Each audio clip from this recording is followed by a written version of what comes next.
করেন আমার কুমারঘাট আন্ডারে বিশেষ করে 3টা গ্রাম পঞ্চায়েতের, বিশেষ করে দারসই, রতিয়াবাড়ি এবং সুকান্তনগর থেকে বেশি সংখ্যক ডেঙ্গু পজিটিভ কেসগুলি পাওয়া গেছে।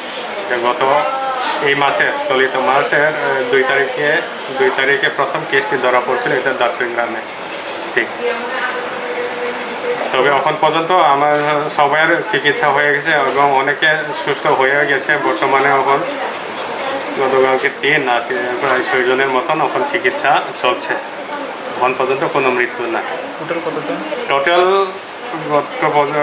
গতকালকে পর্যন্ত 41 জন ইমার্জেন্সি এবং ইনডোরে 41 জন, আজকে আরও 3 জন বাড়ছে, অর্থাৎ এটা 44 জন, 44। ডেঙ্গু তো বিশেষ করে মশা কামড়ের থেকে ডেঙ্গু হয়।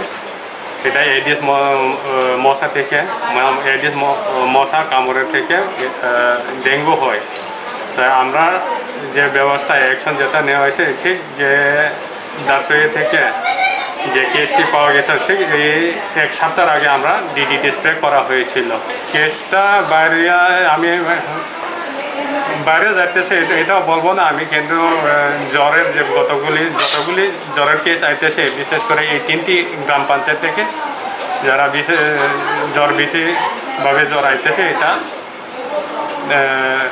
ডেঙ্গুই পাওয়া যাইতেছে। ডেঙ্গু টেস্ট করার পরে ডেঙ্গু